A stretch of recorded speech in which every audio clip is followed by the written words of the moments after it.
The following program is available in high definition on Channel 700. This program is designed and produced by the community with the support of TV Cogeco.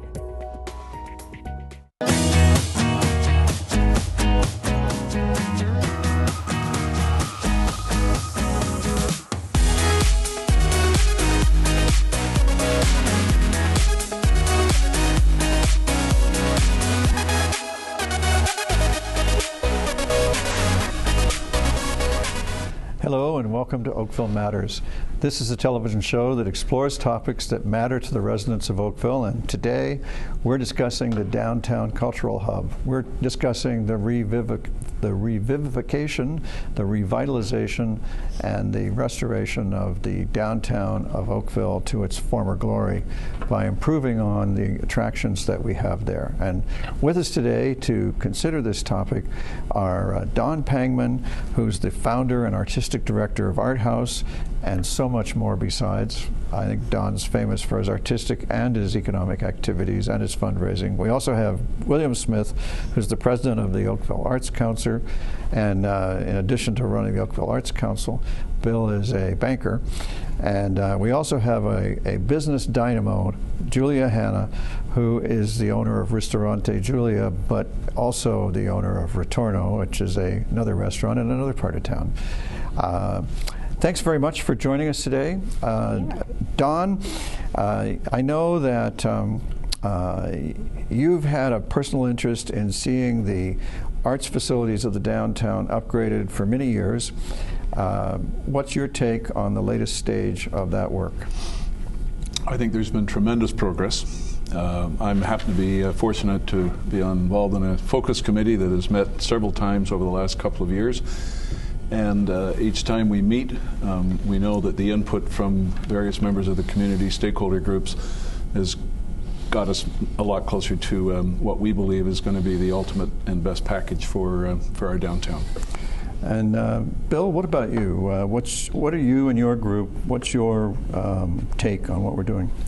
Well, I would say that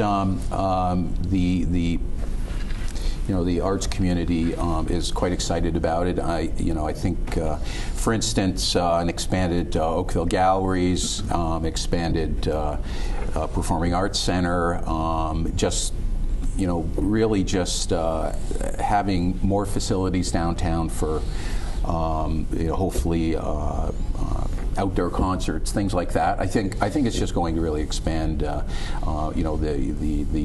the downtown resources for arts and culture, and it's going to be exciting. So we're very happy that the town has taken on that initiative, and the town has poured tremendous resources into it, and it's everybody's quite excited about what lies ahead.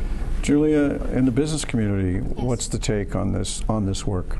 Absolutely. Any attention to the downtown core and the fact that we're not resting on our laurels, because downtown Oakville, I've had a business there for 32 years. I know it's hard to believe. It's just a little girl, but I knew you were going to say that. But it has seriously always been something that has made this community unique, is that we have this beautiful, vibrant, vital downtown core. But it doesn't remain that way without a lot of effort, with a lot of input, and without the town support. So the fact that we are considering the future, and the fact that we are leaving this legacy so that we can make sure that this downtown core continues to be what it's known to be historically, which is a unique shopping, dining, beautiful place that makes Oakville different than so many other communities. So. Now, when we started this downtown cultural hub work 2 years ago, what I said was 2017 is approaching. It's the 150th anniversary of Canada. And normally what happens is when you get to a big anniversary like the 100th anniversary, for example, or you get to a major economic event like the recession, at the last minute, it's my impression from looking at history, the federal and provincial governments show up and they say, we should have some infrastructure to memorialize this occasion or drag us out of recession, take your pick.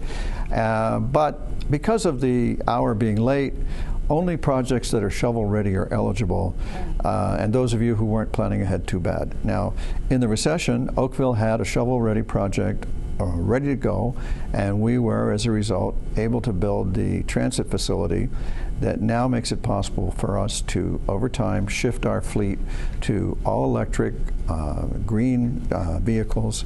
It makes it possible for us to have a much better trained workforce, and in general just brought us forward into the 21st century, supported our shift from a radial system that only went in and out of the GO station to a grid system, but planning ahead really helped us on that front.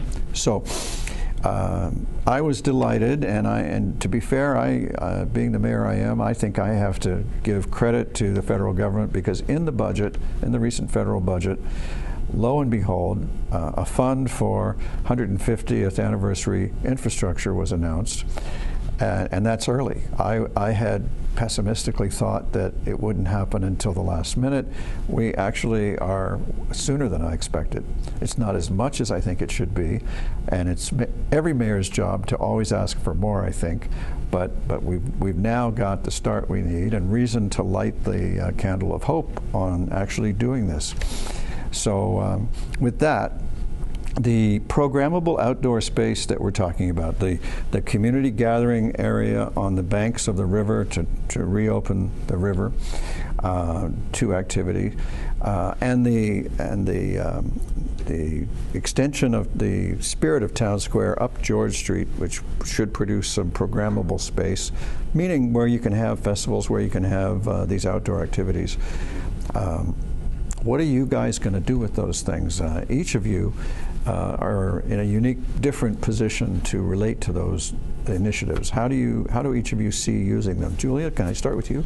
Well, I think that anytime we've proven that with Jazz Festival, we've proven it with Midnight Madness, with the sort of the structured events that we've had for many, many years, they continue to grow. They continue to confirm to us that's what people want.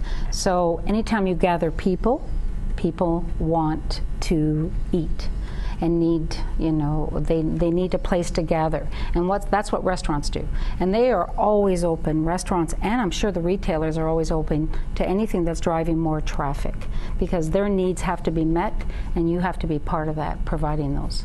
Okay. And Bill, what about your vast array of organizations? Because the Arts Council is an umbrella group for many organizations. Right. So, I mean, I think it would be great, a great space for things like outdoor, art festivals. Artists can display their wares.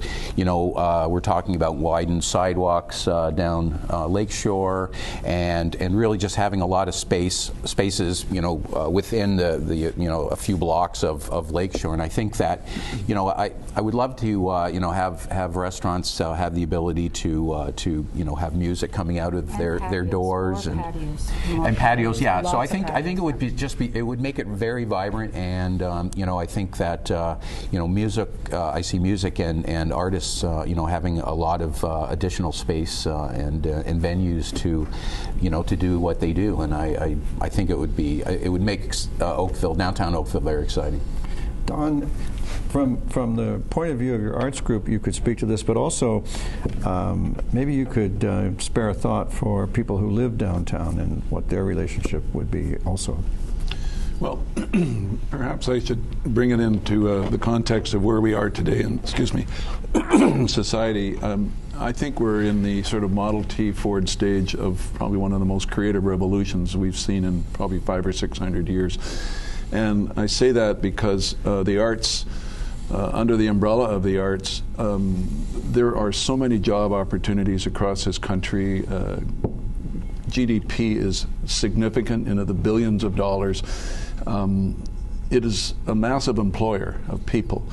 And to create an opportunity to engage the arts in a community where there are businesses that are looking for that connection with all sorts of variations of the arts, I think it's going to really be a huge boost for downtown. And I think we just have to take the risk and step out of the box and really get as many groups, and Bill, of course, being involved with the Oakville Arts Council, we know those groups. We want to bring them all together. We want to synergize them.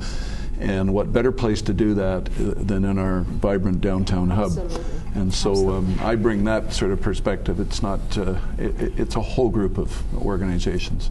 In terms of all these programmable spaces and the activity that that implies, what's your expectations for the attitude of people who live in or by the downtown? I think that they would receive this with open arms because of vital downtown core. You know, we talked about patios. I want every restaurant to be able to have a patio because, again, it's vitality, it's people. And if you're a resident and you own a home, do you not want to be associated with a community that's vital and people want to be there? I've always wondered, do you face the prospect of residents in the downtown throwing open the windows and saying, "Quiet down there," or do they move downtown wishing to be part of that kind of a scene of vitality? My goodness, I think from my experience with the residents, you have to respect that that is their living area. And of course, you know, it's not going to be Mardi Gras. We don't see Mardi Gras in any way.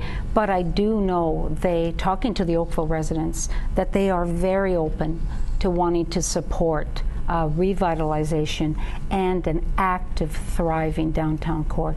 Because think of real estate, as a real estate owner, Don, too, as someone who owns property in that downtown core, of course your value of your property has to be directly associated with the vitality of the downtown core.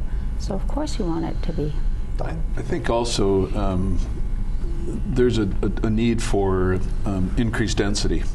And Yes. through the two pieces of land that we've really focused on over these last couple of years, one being the Centennial Square site, the other being post office site, that's where maybe our cultural facilities can go, but there are pieces very closely connected to that where there could be some development. Great And I point. think it allows an opportunity for both density to happen, but also bring some youth down. Right. And we all celebrate youth because they're the ones that are going to take That's on right. after the Vision 2057 is now looking for a new vision. Now, I've lived here long enough to remember we haven't always been that happy about seeing youth on the streets.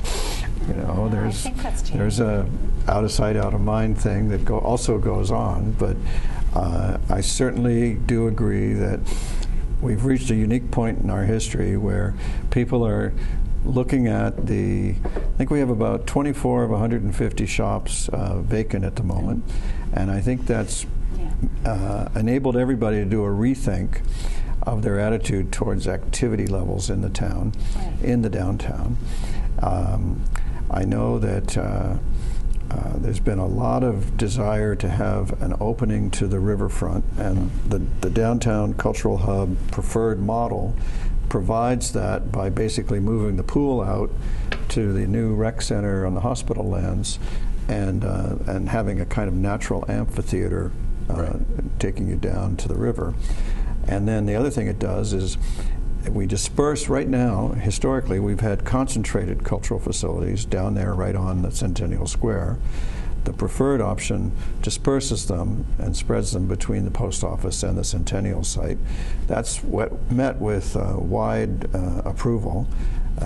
So I'm because it gets people walking around, and I think maybe some of the issues with the the tenants moving out is I think perhaps too much of downtown is sort of bunched together in a few streets, and I think if you have people walking all over town down there, it's going to help all of the merchants, and I think that's going to ultimately help to fill all those stores. And That's a very good point. Yeah. You want to spread it out because if you condense it just in the one area, I think you're investing all in one spot, and you want to create the traffic that facilitates that whole strip all the way down to Allen. And that's going to be the challenge too, one of the challenges, I think. It is too, and I think that is a great point in which to take a short break, Yes. and we'll be right back with Oakville Matters.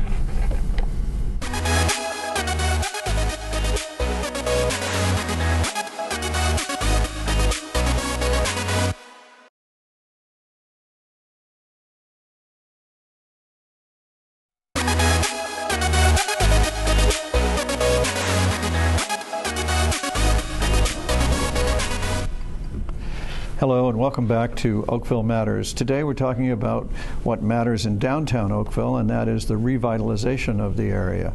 And the town for 2 years now has been working extensively in public consultation and staff work to develop plans to revitalize the streetscape on Lakeshore, but also to renew and revitalize our downtown cultural facilities and to spread them out through the downtown to take advantage of the post office site that council bought with a great deal of foresight several years ago for just this kind of thing. Now, as part of vitality for the downtown, is it your impression that everybody has arrived at a point where a few more people living and working downtown is medicine that we need? That's just what the doctor ordered, so to speak? I certainly think it's going to help. I certainly think we, because we've had so many professionals, and we were just speaking off camera about how we see the retail space, the storefronts that are vacant, but we're not seeing behind the scenes in the buildings with the vacant signs where doctors and lawyers and professionals have left the downtown core. We need to get them back also. Yeah, now parking has been one of the biggest reasons that we lose office workers. Yes. And we have a huge waiting list from office workers for long-term parking downtown. And in the fall, staff will be reporting back to council with a business case for a parking structure. I'm trying to look for a generic term to describe below or above ground or both. The last time staff put a proposition in front of council and the public, it was 3 layers below and 4 above, because remember we have a 4-story height limit in the downtown Heritage District. We all sat up and took notice when the leader of one of the residents associations by the downtown at a recent meeting where we were discussing the downtown urged the council to develop the flat surfaces, the parking lots that we have, so many of downtown, into the highest and best use, to monetize them, to help pay for these facilities that we want, and also to produce parking at the same time. This is is a very welcome development, because there was a period in time where I don't think I would be exaggerating to say that the downtown neighbors had the attitude that downtown should be frozen in amber, and nothing should happen. And the trouble with freezing things in amber is the only thing you're ever going to find frozen in amber is dead, and we don't want our downtown to be dead. So what do you think the appetite is for? I think we all know the appetite for parking downtown is huge, but what do we think the appetite is for more residents woven in among the new facilities? I'd say it could be significant. Yes. And I say that in the context of the site that we're discussing right now on Church Street. There could be an opportunity to put up some what we'd call more affordable condominiums to engage some of our East Oakville residents who have decided that this is now time to maybe part with their larger home and come downtown, and maybe at half the price that they sell their homes for. So I think there's a huge market potential there. I also think that young people, and when we talk about young people in their 20s and 30s and 40s, just like what's happened in Toronto in a lot of ways, that they're smaller units, but they're attractive for people. But they're downtown, they can eat downtown, they can work nearby. They become part of that vibrancy, which I think is very important in the context of what we're doing with the Cultural Hub as well. Julia, what's your take on the idea that we should build housing downtown that's half the price of what you want to sell your existing housing for? And when remembering that the real estate in downtown is the most expensive real estate in the city, that calls itself a town and acts like a village. Yeah, it's not going to be easy, but I really have to support what you're saying. We need that diversity. I look at my restaurant, for example, And I look around my dining room, and I want to see diversity. I want to see young people, I want to see middle-aged people, I want to see older, I want to see it all. And that's what makes a community vibrant. So when you have just one particular level that can only be attained by one particular level, then it really does limit that diversity. And we do need young people, I agree. I am doing a renovation, we're taking on a major renovation at Julia's, and part of that is to appeal to a younger group also, because we have to be realistic. We want to invite the young people in. We want them to be part of our community because we need them, because they're part of the revitalization, I believe. So, Bill, what about you? What's your sense of this conundrum about people wanting really cheap housing on the town's most expensive land? Well, I mean, I live in Northeast Oakville. You're a banker. Yeah. I'm a banker, yes. Why am I sitting next to a banker? How'd that happen? Most business people would love to sit next to a banker. Yeah, right. Not if you're a restaurant.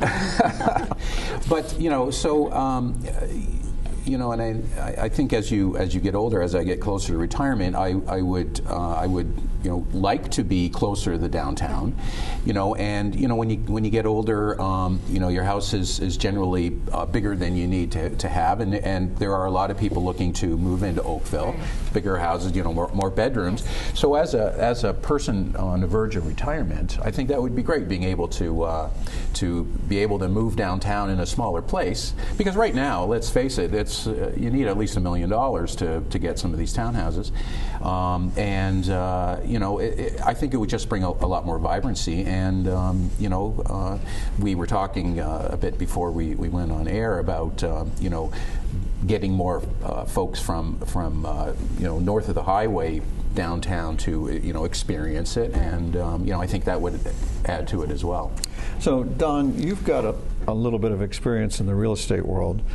I want to try to engage you on this point of, are you hoping for the impossible when you talk about really cheap housing on really expensive land? Well, I'm not sure that I said really cheap housing, but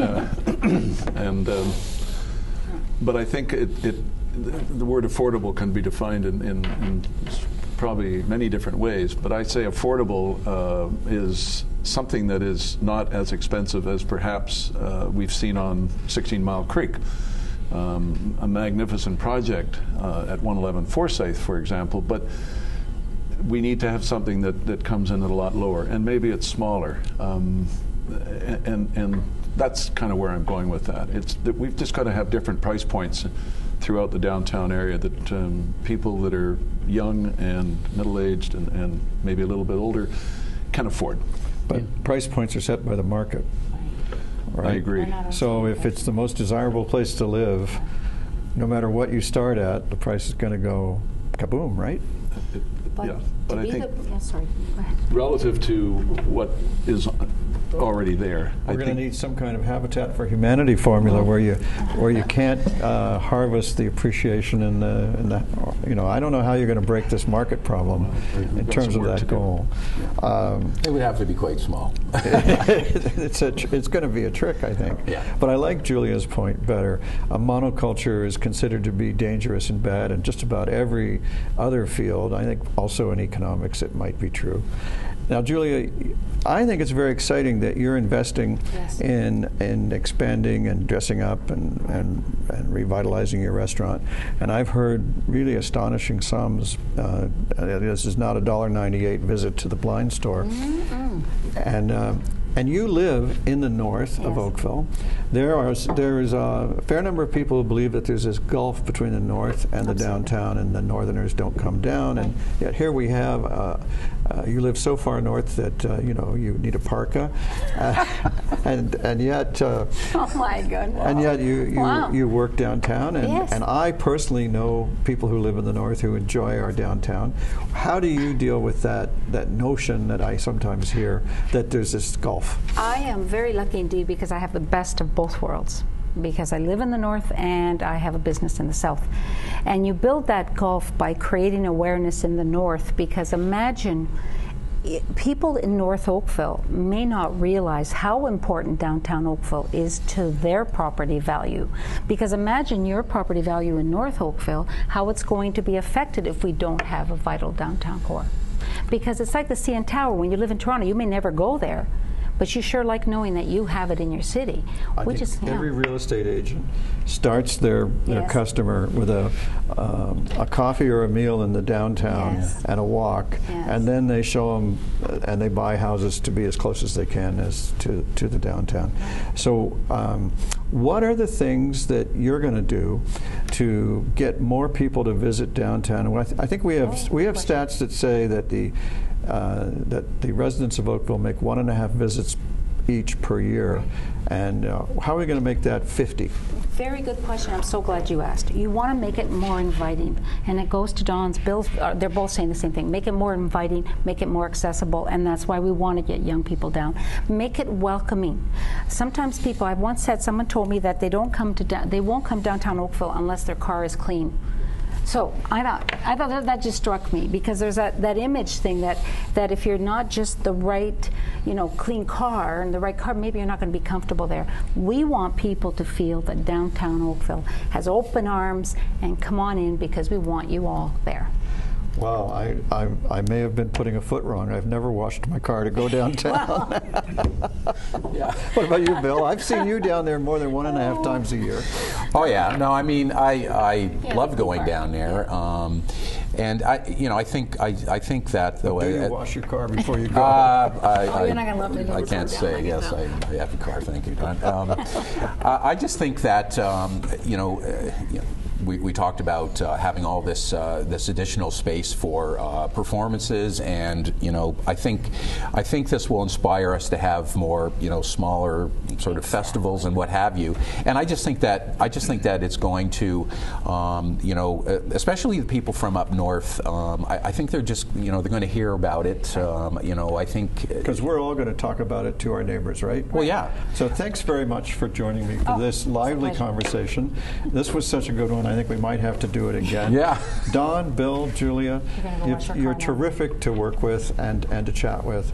I want to thank you for joining us today, and I hope you'll join us again when we talk about Oakville Matters.